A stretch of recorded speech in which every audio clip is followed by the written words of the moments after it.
Hey, it's Troy here with yet another pen review video and another by request video. So, here's a pen that I didn't really know much about and I don't have in my collection.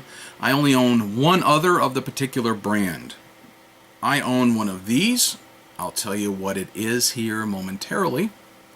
I'll give you my impressions of this, which made me think what my impressions would be like of this. This is the packaging it comes in. And this is what was in it. Here's what it looks like when it first arrived, before I demolished the package. So, the Platignum. I'm assuming that's how you pronounce it. It is a British pen. This is a number 5, Platignum number 5 Studio. It came together in a fountain pen and a ballpoint gift set. So, I'm going to tell you a little bit about this particular pen. It was $19.95, thereabouts, on eBay. And it came inside, had the little instructions as to how to fill it. So, not that I really needed instructions, but I'm going to read you a little bit about the history or what they put on it. From the self-filling fountain pens we manufactured in 1919, Platignum has been busy writing the history of the pen.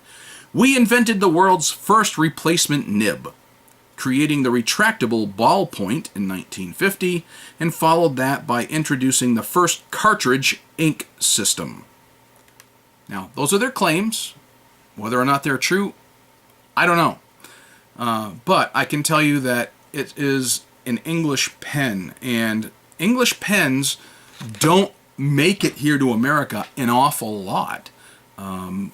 They do from time to time, but this is not a brand that's tremendously popular here in the US. So, the Platignum. Now, I mention that because this was the first one that I bought. I'd never heard of the brand when I bought this. This was a Platignum Silver line. It is a twist-off cap. You can see that it's got a nice little gold fine nib, and it has an aerometric converting ink fill system, which I don't like and never have. They don't clean out very well. But it didn't write all that well. I was not happy with this. So I gave it one ink fill, flushed it, put it up, and I haven't used it since. So when it came to one of my viewers said, "Can you review the Platignum Studio?" I said, "Yeah, okay. Why not? Let me order one." I actually have the receipt here in my hand. $18.95. That included shipping.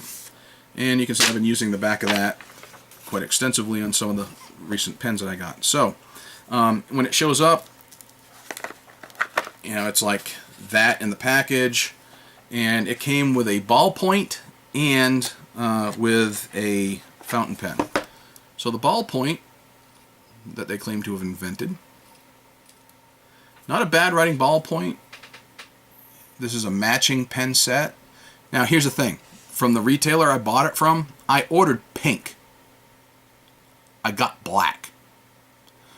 I'm not going to complain about that. It's just, when this is what I ordered, this is what I got. You know what? I'll take black. And so the only thing they had, or I saw listed for this pen, because there's only one or two of them on all of eBay at the time, I'll take the black. No problem. I'm not going to complain. So, but that's the ballpoint. Not a bad looking pen. In the ballpoint, writes like a ballpoint. It doesn't write bad. Then I got the fountain pen, which, pulling it out, a little odd, but here it be. Alright, you can see it's got, on the top, you've got that finial with that little round, with that little Platignum logo. The clip, it's got that, almost looks like a tie, but it's got that little diamond pattern on it. It's got the logo here, the Platignum name right there. On the back, there's nothing there. On the bottom, you can see it's got that, that step down silver finial. So black and silver, or black and chrome, is the order of the design. It is a metal pen, so it's got a little heft to it. It's not lightweight. When I do the statistics on it, I'm only going to put the statistics up for the fountain pen. You know, the ballpoint Okay, it's there, but I'm not going to major on it. Now, one of the odd things is, you see this gap here? There is a gap between where the cap comes down and screws on to the barrel. Aha! See? You got to play with those threads. Like I didn't already know that. Now you see how this cap now closed on the barrel? All the way? No, seriously. When you get it, see how there it is? It'll only come down that way. But if you play with it, you got to really play with it. And you will actually get it to close all the way. Aha! I was waiting to do that. All right, so that's one negative about this pen, is that gap. If you don't back off and twist it correctly on the threads, you're only going to get a one turn on the thread. If you only get that one full turn on the thread and you got a gap, all right, you got to stop, you got to fiddle with it, and you got to redo that. I was saving that. So you take it off. Does it post? Yes, it posts very well. It posts securely. Does it fit in the hand well? Yes, yes it does. Especially capped. You can uncap it, or unpost it rather, and it still fits okay in the hand, unposted. Personally, I like to post my pens if I can. That's back weights it a little bit. It doesn't tremendously throw off the balance. I could still work with it just fine. You come down to the section. The section is kind of a rubberized or coated section, so it's not all metal. So you've got the step down from here, you've got some threads, and then you've got that. So it's comfortable, relatively so. It's got the medium nib that I had ordered, so it's got the traditional style nib. You open her up, you will see that I have in here a converter. It did not come with a converter. It came with a cartridge. I decided I wanted to put a converter in it. So, fortunately for me, looking over here, I tend to keep a bunch of, these are my international standard converters. There was a problem though. Here, by the way, is the converter that it came, the cartridge that it came with. Kind of a big old blue ink cartridge. Not a problem with that. Thankfully they put in something. But let's see. You cannot use one like this. Even though it's international standard, it's too girthy to fit down inside and secure the way it's designed. Same with this one. It'll fit nicely in a Jinhao, but it won't fit in the Platignum. So you got this kind, which is a little narrower, and it's got that little slide. It's push-pull slide converters here, where you move up and down. That one fit. So that's what I put into this Platignum. So that was one strike as far as I was concerned. But so that's what it's got. It's that push-pull thing. I didn't mind the metal. I didn't mind the section being rubberized. Some people prefer like a plastic or a rubberized section.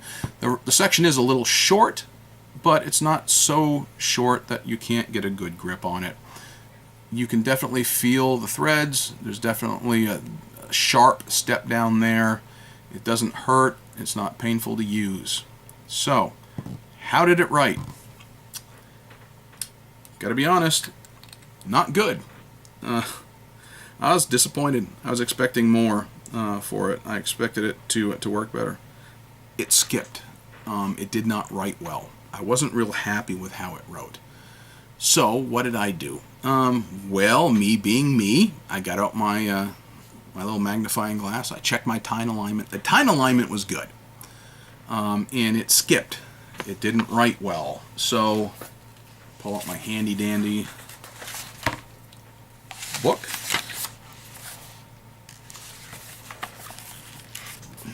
It's right here.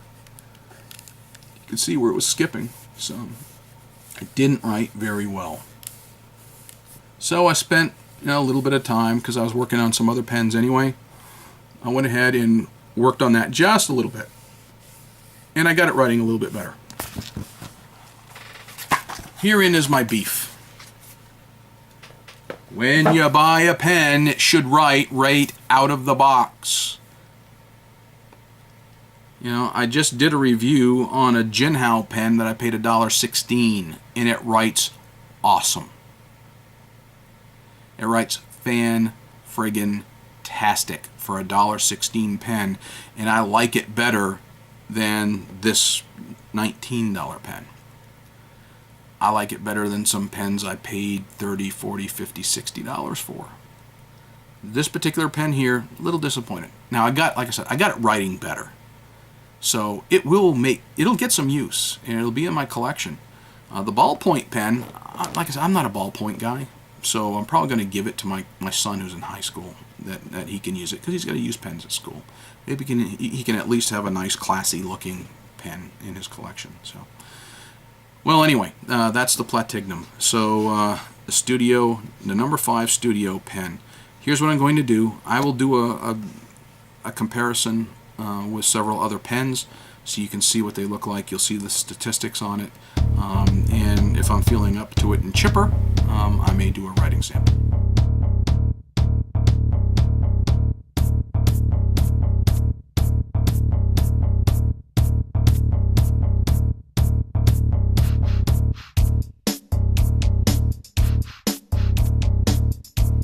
Okay, folks, here we are with the writing sample, and this is for the Platignum number 5 Studio.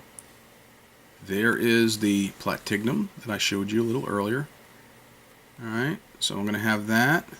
For a size comparison, let's throw out a couple of others. There's a Lamy 2000.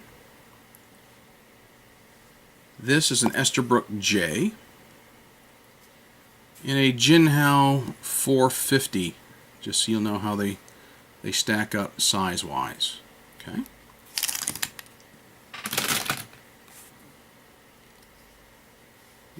Unscrew the cap. Now, keep in mind, what I'm going to show you is what I did, and this is after nib smoothing, and this is after doing a little bit of nib work on it.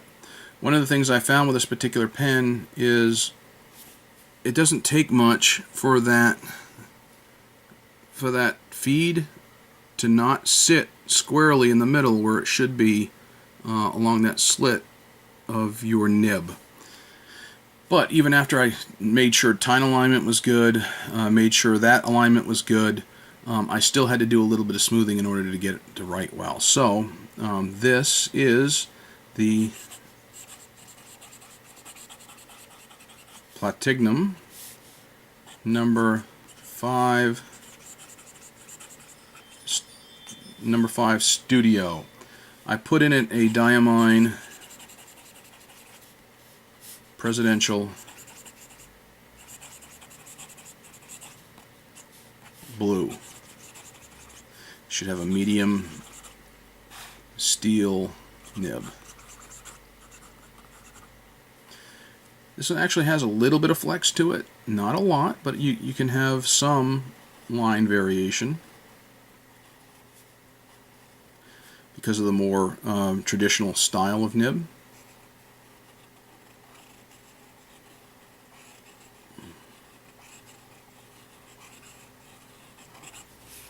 And let's see if it keeps up with me. See, now it's doing good. This pen, when I first got it, would skip. It would skip along and miss some swoops. When I would go for an up swoop and up, it would skip along that line. So I had to spend some time getting that skip out, make sure my ink flow was better. I had to smooth it just a little bit to get rid of a few rough edges, and now this pen actually writes fairly well. Let's look for how wet it does. So it does okay. Reverse writing, not that you're going to really do any. You get a super fine, a little bit scratchy.